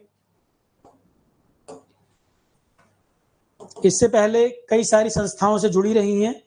बैकग्राउंड मैंने बता दिया पर जरूरत नहीं है। और संस्थाओं से जुड़ी रही हैं, वर्ल्ड बैंक से, आईएमएफ से, कई संस्थाओं से और भी जुड़ी रही हैं। तो मैंने यहाँ पे एक साथ लिख दिया है। अभी आरबीआई के डिप्टी गवर्नर कौन कौन है? पूनम गुप्ता, राजेश्वर राव, रविशंकर, स्वामीनाथन, जानकी रमन। 4 डिप्टी गवर्नर हैं। गवर्नर हैं संजय मल्होत्रा, शक्तिकांत दास को रिप्लेस किए। पुरानी क्लास में बता भी चुका हूं, जो भी क्लास हमने कुछ टाइम पहले की। सीएफओ, चीफ फाइनेंशियल ऑफिसर कौन है? फर्स्ट वुमेन सीएफओ आरबीआई में, वो भी महिला है, सुधा बालकृष्णन, पहली महिला इस पोस्ट पर। सीएफओ आरबीआई में इस समय कौन है? चीफ फाइनेंशियल ऑफिसर सुधा बालकृष्णन, पहली महिला है इस पद पे। क्लियर है? गौरव नाम से डीआरडीओ ने अभी एक ट्रायल किया। क्वेश्चन एग्जाम का क्या है? गौरव क्या चीज है? Glide bomb. एयरक्राफ्ट से आप बम गिराओगे और वो बम फ्लाई करता हुआ जाएगा, टारगेट के ऊपर हिट करेगा। ग्लाइड बॉम्ब जो होता है उसके विंग होते हैं और फ्लाई करता हुआ जाता है ग्लाइड बॉम्ब। बिल्कुल एक्यूरेट टारगेट को हिट करना है तो ग्लाइड बॉम्ब का इस्तेमाल किया जाता है। इमेज दिखाता हूं, रुको इसका। अभी ट्रायल हुआ है कुछ टाइम पहले, ग्लाइड बॉम्ब गौरव।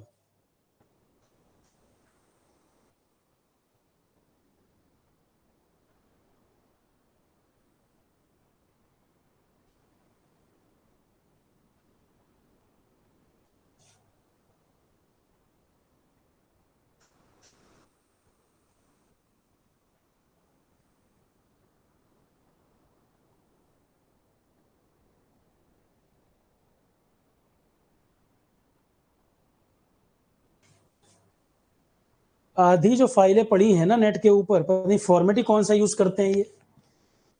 आधी फाइल का तो फॉर्मेट ही नहीं समझ में आता है।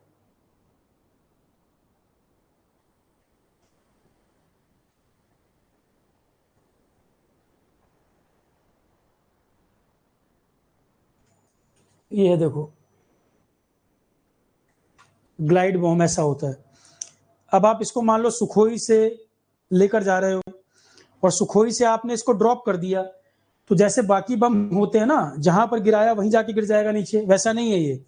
आप जब इसको रिलीज करोगे तो ये खुद भी उड़ता हुआ जाएगा और टारगेट की डिटेल फिक्स होगी, जाके सीधे टारगेट को हिट करेगा। एक्यूरेसी बिल्कुल सही रहेगी।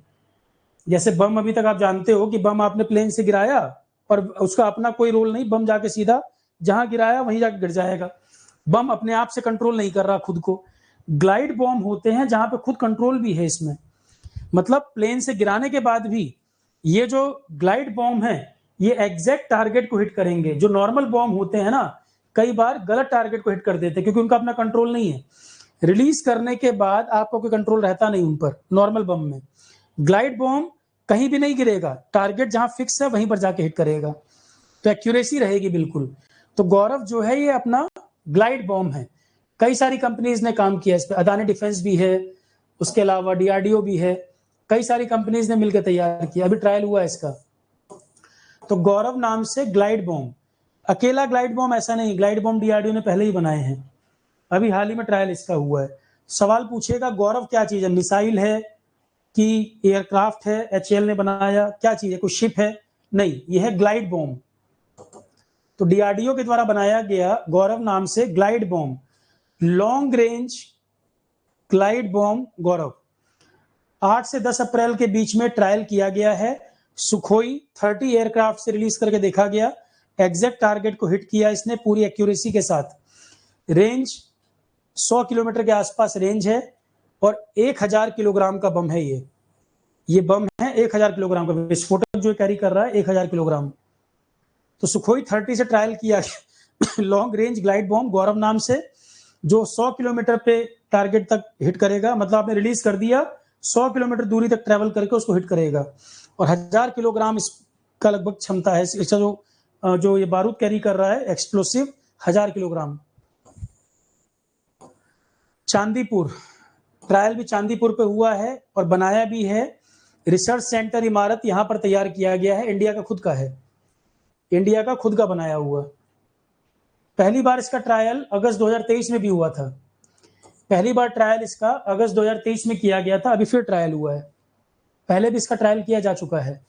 इंदिरा 2025 भारत और रशिया की नेवी के बीच में युद्ध अभ्यास है, इंदिरा नाम से। भारत और रशिया के बीच में नेवी उनकी एक्सरसाइज है, उनका अभ्यास है इंदिरा नाम से। तो 14वां अभ्यास, 14वीं बार इंडिया रशिया के बीच नेवी का अभ्यास अभी हाल ही में 2 जगह पे किया गया है, हार्बर फेज चेन्नई में और सी फेज बे ऑफ बंगाल में। मतलब किनारे पर जो अभ्यास है वो चेन्नई में हुआ है, और समुद्र के अंदर जो अभ्यास है बे ऑफ बंगाल में किया गया है। तो सवाल क्या है, इंदिरा 2025 कहां पर अभ्यास हुआ? जो किनारे का अभ्यास चेन्नई में, समुद्र के अंदर बे ऑफ बंगाल में। और किसके बीच की अभ्यास है ये? India Russia navy, India Russia navy के बीच में, जहां कई सारी अभ्यास किए गए, नेवल ड्रिल्स किए गए, युद्ध के समय नेवी कैसे एक्ट करे, टैक्टिकल मैनूवर, टेक्नोलॉजी का इस्तेमाल कैसे होगा, weapon firing live, anti air operation, हवा से कोई चीज आ रही है उसको कैसे मार गिराएं, क्रॉस डेक लैंडिंग, हेलीकॉप्टर समुद्र जो शिप के ऊपर कैसे लैंड करें एक्यूरेसी के साथ। तो कई सारे अभ्यास यहाँ पर किए गए हैं।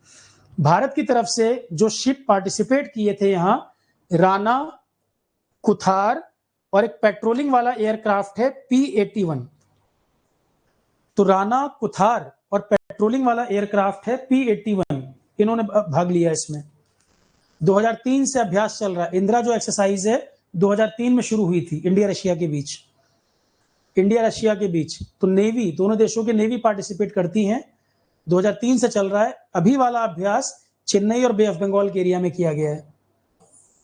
तो सवाल बस यही बनेगा, इंदिरा अभ्यास किसके बीच में है? India Russia navy. इस बार का कहां पर हुआ है? चेन्नई और बे ऑफ बंगाल के एरिया में। एक ये क्वेश्चन किसी एग्जाम में आएगा, अभी ये क्वेश्चन किसी एग्जाम में आने वाला है। न्यू पंबन ब्रिज, रामेश्वरम अगर गए होगे तो देखा होगा कि ट्रेन कुछ दूर समुद्र में चलती है, पुल के ऊपर, दोनों तरफ पानी और समुद्र में पुल बना हुआ है। तो बड़ा इंजीनियरिंग का मार्वल, मतलब समझो कि इंजीनियरिंग का एक मास्टरपीस की तरह लगता था देख के, कि समुद्र में पुल बनाया हुआ, ट्रेन जा रही है वहां कुछ दूरी तक। अभी उसको एडवांस कर दिया गया। पहले क्या था, पुल की हाइट कम थी और शिप वगैरह को निकलने में कई बार जाने में दिक्कत होती थी वहां पर। तो अभी इसको मॉडर्नाइज कर दिया गया, मॉडर्नाइज कर दिया गया। वर्टिकल लिफ्ट सी ब्रिज बनाया गया है, इंडिया का पहला, हाइट भी बढ़ गई है, इंडिया का पहला वर्टिकल लिफ्ट सी ब्रिज। तो नया पंबन ब्रिज जो बना है ये वर्टिकल लिफ्ट टाइप का ऊपर की तरफ खुलेगा। तो न्यू पंबन ब्रिज इंडिया का पहला वर्टिकल लिफ्ट सी ब्रिज, इंडिया का पहला वर्टिकल लिफ्ट सी ब्रिज। पीएम मोदी ने अभी हाल ही में इनॉग्रेशन किया। 3 दिन की श्रीलंका यात्रा पे गए थे, तो वहां से जब आए हैं तमिलनाडु, तो कुछ प्रोजेक्ट उन्होंने इनॉग्रेशन किए थे, जिसमें तमिलनाडु में रेल प्रोजेक्ट भी था, रोड प्रोजेक्ट भी था, पंबन ब्रिज का इनॉग्रेशन भी था। कई सारे इनॉग्रेशन हुए हैं अभी। ये क्वेश्चन एग्जाम में पूछेगा किसी में। तो पीएम मोदी ने हाल ही में नया पंबन ब्रिज, कंट्री का पहला वर्टिकल लिफ्ट, समुद्र पे ब्रिज बना है वर्टिकल लिफ्ट टाइप का, वर्टिकल लिफ्ट टाइप का पहला है भारत का। समुद्री ब्रिज पहला नहीं है, समुद्री ब्रिज तो और भी है इंडिया में, जैसे बांद्रा वर्ली सी लिंक वगैरह भी ब्रिज हैं। ये हम बात कर रहे हैं वर्टिकल लिफ्ट टाइप का पहला सी ब्रिज है। ये तमिलनाडु में 6 अप्रैल को इनॉग्रेशन किया है। रामनाथपुरम जिला पड़ता है तमिलनाडु में, रामनाथपुरम जिला, रामनाथपुरम डिस्ट्रिक्ट के अंतर्गत आता है। ये रामेश्वरम को जोड़ेगा दूसरे साइड से विद मंडपम, रामेश्वरम और मंडपम को कनेक्ट करेगा। 110 साल पुराने स्ट्रक्चर को रिप्लेस किया है। जो पुराना वाला ब्रिज था वो 110 साल पुराना था। तो पीएम मोदी ने न्यू पंबन ब्रिज का इनॉग्रेशन किया, जो देश का पहला वर्टिकल लिफ्ट टाइप का सी ब्रिज तमिलनाडु में 6 अप्रैल को इनॉग्रेशन हुआ। रामनाथपुरम जिले में पड़ता है। रामेश्वरम को मंडपम से जोड़ेगा और 110 साल पुराना स्ट्रक्चर जो था उसको रिप्लेस करेगा ये। उसको इसने रिप्लेस किया। ये वाला जो ब्रिज है 3 मीटर हाइट इसकी पुराने वाले से ज्यादा है, तो शिप वगैरह जो नीचे से चलते हैं समुद्र में, जो शिप चलेंगे उनको पैसेज मिल जाएगा, निकलने का आसान रास्ता मिल जाएगा। नया ब्रिज जो है, तो पहले दिक्कत जो आती थी शिप वगैरह के मूवमेंट में, उसको भी आसान किया गया। तो नया ब्रिज 3 मीटर ज्यादा ऊंचा पुराने वाले से, तो बेटर सी क्लियरेंस मिल पाएगा शिप को जाने में। समुद्र का जो ट्रैफिक है, मैरीटाइम ट्रैफिक जो है शिप वगैरह को जाने का, कार्गो शिप चलते हैं, उनको आसानी से निकलने का रास्ता मिलेगा। और नया ब्रिज बनाया गया है, उसका लाइफ स्पैन 100 साल को ध्यान में रख के, जो टेक्नोलॉजी वगैरह इस्तेमाल की गई है, लगभग 100 साल का लाइफ स्पैन इसका होगा। इस टेक्नोलॉजी के साथ बनाया गया है। इसकी जो लाइफ होगी 100 साल तक दिक्कत नहीं आएगी यहाँ, ये मान के बनाया गया है। तो पीएम मोदी 3 दिन की श्रीलंका यात्रा पे गए थे, उसके बाद तमिलनाडु पहुंचे, तो कोस्ट गार्ड का एक शिप था, उसको झंडा दिखाया, उसका इनॉग्रेशन हुआ, इस ब्रिज का इनॉग्रेशन किया उन्होंने। उसके बाद रेल और रोड प्रोजेक्ट हैं तमिलनाडु में, कई सारे 8300 करोड़ रुपए के प्रोजेक्ट का इनॉग्रेशन किया। रामेश्वरम तंबरम के बीच में ट्रेन चलेगी, उसका इनॉग्रेशन, कई सारे प्रोजेक्ट इनॉग्रेशन किया, उसमें ये भी था। तो 3 दिन की श्रीलंका यात्रा से पीएम मोदी जब तमिलनाडु पहुंचे, तो कोस्ट गार्ड शिप को झंडी दिखाई, पंबन ब्रिज का इनॉग्रेशन हुआ, रामेश्वरम से तंबरम के बीच ट्रेन चलेगी, उसका इनॉग्रेशन, और कई सारे रेल रोड प्रोजेक्ट 8300 करोड़ रुपए के प्रोजेक्ट इनॉग्रेशन किया गया है। अब क्वेश्चन आता है, देखो क्या यूपीएससी क्या पूछेगा। पहली लाइन पूछ देगा, ये देश का पहला वर्टिकल सी लिफ्ट प्रोजेक्ट है। मल्टीपल स्टेटमेंट क्वेश्चन अगर आएगा ईएस में, जैसे दूसरे स्टेटमेंट में लिख देगा इसकी लंबाई है 3.9 किलोमीटर, गलत, लंबाई है 2.07। स्पेसिफिकेशन पूछ लेता है मल्टीपल स्टेटमेंट में। ये पाक स्टेट का एरिया है, इंडिया श्रीलंका के बीच पाक स्टेट का जो एरिया है वहां पड़ता है लोकेशन। ये जो लोकेशन है पंबन ब्रिज, इंडिया श्रीलंका के बीच पाक स्ट्रेट। स्ट्रेट क्या होती है? स्ट्रेट होती है जमीन का उभरा हुआ टुकड़ा जो 2 वाटर बॉडी को जोड़ रहा हो। जैसे इधर भी पानी, इधर भी पानी, इंडिया श्रीलंका के बीच देखोगे जमीन का ऐसे उभरा हुआ टुकड़ा, तो स्ट्रेट का मतलब होता है जल संधि, 2 वाटर बॉडी को ये कनेक्ट कर रहा है। तो पाक स्ट्रेट इंडिया श्रीलंका के बीच है, वहीं उसी एरिया में है ये जो बनाया गया है, उसी तरफ कनेक्टिविटी बेटर होगी। और इसको तैयार किसने किया? 700 करोड़ रुपए की लागत से आरवीएनएल, मिनिस्ट्री ऑफ रेलवे के अंतर्गत आता है, नवरत्ना कंपनी है, मिनिस्ट्री ऑफ रेलवे के अंतर्गत आता है आरवीएनएल, रेल विकास निगम लिमिटेड, उन्होंने 700 करोड़ रुपए की लागत से तैयार किया है। तो एक नंबर तो हो गया, 2.07 किलोमीटर लंबाई है एक ये क्वेश्चन। 72.5 मीटर नेविगेशनल स्पैन है, और वर्टिकली 17 मीटर तक ओपन कर सकते हैं। वर्टिकल जो हाइट वर्टिकली लिफ्ट कर सकते हैं 217 मीटर तक, शिप वगैरह को आसानी से निकलने का रास्ता मिल जाएगा। फिर आता है ट्रेन जो पास करेगी 80 किलोमीटर पर आवर की स्पीड से पास कर सकती है। 80 किलोमीटर पर आवर, जो मैं अंडरलाइन करता जा रहा हूं स्पेसिफिकेशन, ये क्वेश्चन है। 2.07 किलोमीटर लंबाई आरवीएनएल ने बनाया, जो मिनिस्ट्री ऑफ रेलवे के अंतर्गत आता है। वर्टिकल लिफ्ट 17 मीटर तक ओपन हो जाएगा। ये ट्रेन जो पास करेगी 80 किलोमीटर पर आवर तक की मैक्सिमम स्पीड अलाउड है, उतने से जा सकती है। ठीक है, तो क्वेश्चन न्यू पंबन ब्रिज के बारे में बात हो गई, स्पेसिफिकेशन पे क्वेश्चन आ गया, ट्रेन कितनी स्पीड से पास कर सकती है, 80 kilometre per our maximum limit है ये। तो ये नंबर जो मार्क कर रहा हूं, ये नंबर कितने करोड़ का प्रोजेक्ट है वो सब नहीं, लंबाई कितने मीटर तक ऊपर खुलेगा और ट्रेन की स्पीड कितनी क्रॉस हो सकती है यहां से, ये सब क्वेश्चन है। ठीक, और यहाँ पे स्टेनलेस स्टील का इस्तेमाल, fully welded joint, high grade protective paint, polysiloxane coating, ये सब चीजें की गई हैं समुद्री इन्वायरमेंट से बचाने के लिए कि जंग वंग ना लगे। इसको बनाने में ध्यान रखा गया है क्योंकि मैरीन इन्वायरमेंट में बनाया गया ना, समुद्री एरिया है, नमक वमक बहुत है, खतरा है, स्टील खराब होने के चांस रहते हैं। ऐसी ऐसी चीजें इस्तेमाल की गई हैं कि लंबे समय तक ये चलता रहे, 100 साल इसकी लाइफ रहे। तो यहाँ पे देखो कोटिंग वोटिंग जो की गई है, पॉलीसिलोक्सेन कोटिंग, कोरोजन से बचाने के लिए, तो मैरीन इन्वायरमेंट, समुद्री इन्वायरमेंट से बचाव के लिए इन सब बातों का ध्यान रखा गया, मतलब हाई टेक्नोलॉजी वाला है। और पंबन ब्रिज, इसको कंपेयर किया जा रहा है, दुनिया में और भी इस तरह के ब्रिज हैं, इस तरह के जो यूनिक स्ट्रक्चर हैं दुनिया में और भी, उनसे कंपेयर किया जा रहा है।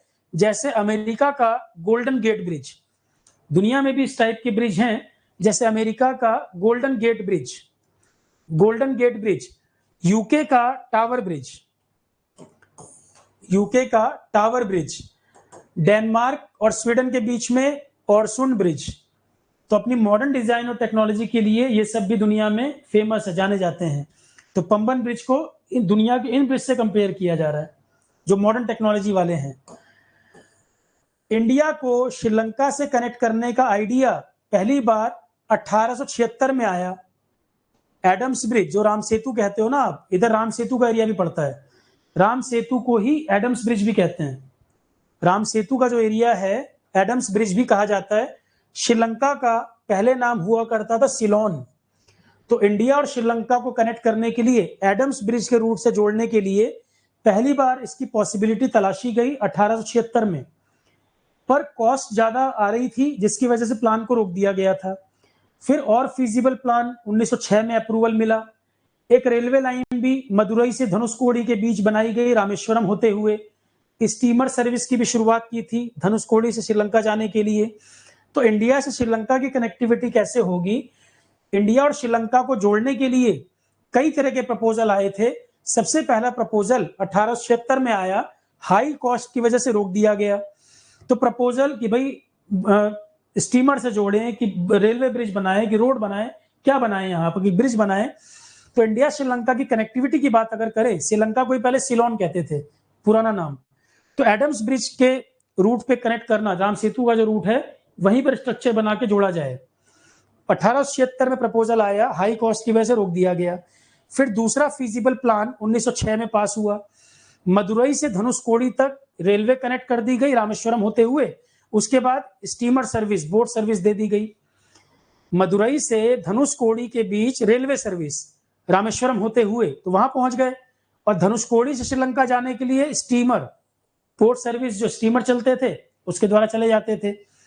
ओरिजिनली पंबन ब्रिज जो बनाया गया था, अब रेल सर्विस दोगे तो ब्रिज की जरूरत थी, तो इसीलिए पंबन ब्रिज बनाया गया था 1914 में। भाई रेलवे सर्विस आपको देनी थी धनुषकोडी तक, तो आपको पंबन ब्रिज 1914 में बनाया गया था ब्रिटिश इंजीनियर्स के द्वारा। 61 metre truss, 81 degree ship movement के लिए। इसकी हाइट बहुत नहीं थी, बड़े शिप वगैरह को जाने में दिक्कत होती थी यहाँ से, तो मॉडर्नाइज करने की जरूरत थी। लिखा है ना, रेलवे ट्रैफिक, रेल ट्रैफिक जो सेफ्टी का, तो शिप वगैरह जो होते थे दिक्कत आती थी। तो पंबन ब्रिज इंडिया का पहला सी ब्रिज, इंजीनियरिंग मार्बल था अपने समय का, 12.5 मीटर सी लेवल के ऊपर। सी लेवल के ऊपर इसकी हाइट 12.5 मीटर हुआ करती थी। राम सेतु, एडम्स ब्रिज का भी हमने जिक्र किया। तो कई सारे छोटे छोटे आइलैंड से बने हुए हैं। आइलैंड भी क्या है, वो सैंड के कुछ हिस्से बने हुए टुकड़े। राम सेतु जो आप कहते हो उसी को एडम्स ब्रिज कहते हैं। तो कई सारी शोवाल्स की चेन, शोवाल्स की चेन मतलब सैंड के छोटे छोटे आइलैंड हैं ऐसे, राम सेतु जो कहते हो, इस तरह का स्ट्रक्चर है ये राम सेतु। एट ज्योग्राफी में पढ़ाया भी है, मैंने ज्योग्राफी में ही पढ़ाया था। तो एडम्स ब्रिज की इमेज देखोगे, राम सेतु वो इस तरह का दिखेगा, आइलैंड छोटे छोटे बने हुए ऐसे इंडिया श्रीलंका के बीच में। तो 48 kilometre Rameswaram island off the south east coast, इसकी लोकेशन बता रहा है, इसकी लोकेशन बता रहा है। श्रीलंका का मन्नार और इंडिया का रामेश्वरम, इंडिया के रामेश्वरम से मन्नार के बीच, इंडिया के रामेश्वरम से मन्नार के बीच श्रीलंका तक कनेक्टिविटी। क्लियर है? चलो यहां तक की कथा समाप्त। अब इसके आगे कहानी देखेंगे कल। अभी तक जितना पढ़ाया समझ आ गया सारा? क्लियर है भाई सभी को? अब इसके आगे कहानी कल देखेंगे। कुछ नहीं समझ आया हो तो बताओ। नए स्टूडेंट जो हैं पुराने लेक्चर कंप्लीट करते चलिए, जो डाउट आए पूछते चलो। पीडीएफ लेक्चर सब प्रॉपर बने हुए, सीक्वेंस में करते चलना है। किसी का कोई सवाल है, कुछ पूछना है तो पूछ लीजिए। क्लियर है? पूरी कहानी में क्वेश्चन कौन सा है, याद कितने पार्ट को रखना है, बाकी कहानी लिखनी पड़ती है ताकि कंटेंट फ्लो में रहे, याद रहे। मतलब खुद रीड करो तो एक फ्लो बना रहे। मैंने मार्क करता गया हूं जहां जहां क्वेश्चन है एग्जाम का। पूरी कहानी एग्जाम में नहीं याद रखनी, एग्जाम में सिर्फ रखना जितना मैं बोलता गया हूं ये क्वेश्चन है, या उसी को अंडरलाइन करके क्वेश्चन क्यों लिख लो ऊपर। जो जो मैंने कहा है एग्जाम का क्वेश्चन है, अंडरलाइन करके ऊपर क्यों लिख लिया करो, खत्म बात। तो पूरी कहानी नहीं याद करनी है, पर अगर मैं सिर्फ क्वेश्चन के फॉर्म में लिख दूंगा तो पूरा फ्लो नहीं याद रहेगा आपको। पूरे फ्लो बताने में कहानी की तरह दिमाग में बैठ जाता है। कि अपने से भी पढ़ोगे तो अगल बगल की इंफॉर्मेशन पता रहेगी। इसमें से एग्जाम के मतलब का क्या है ऑलरेडी अंडरलाइन कर रहा हूँ, बताता चल रहा हूँ मैं। ठीक है चलो class, thank you all of you, good night.